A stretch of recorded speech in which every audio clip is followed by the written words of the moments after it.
दिग्रस भूमी अभिलेख कार्यालयात लाचखोरीचा प्रकार.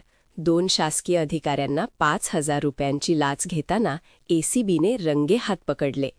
यवतमाळ जिल्ह्यातील दिग्रस भूमी अभिलेख कार्यालयात खळबळ उडाली आहे.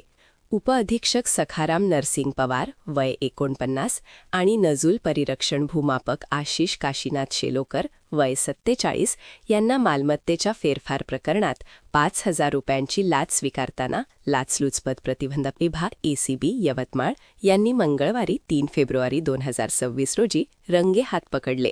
महिला तक्रारदारने बक्षीसपत्राद्वारे मिळालेल्या मालमत्तेचा फेरफार करण्यासाठी कागदपत्रे सादर केली होती. आरोपी भूमापक आशिष शेलोकरने उपअधीक्षकांकडे पाठवले आणि दोघांनी मिळून 5,000 रुपयांची लाच मागितली. एसीबीच्या सापळा कारवाईत शेलोकरने 5,000 रुपये घेतले आणि 2,500 उपअधीक्षक पवार यांना देताना दोघांनाही अटक केली. दिग्रस पोलीस ठाण्यात गुन्हा दाखल करण्याची प्रक्रिया सुरू असून पुढील तपास सुरू आहे. ही कारवाई एसीबीचे पोलीस अधीक्षक बापू बांगर, अप्पर पोलीस अधीक्षक सचिंद्र शिंदे यांच्या मार्गदर्शनाखाली करण्यात आली. एसीबीने आवाहन केले आहे की कोणत्याही शासकीय अधिकाऱ्याने लाच मागितल्यास त्वरित यवतमाळ एसीबी कार्यालयाशी संपर्क साधावा.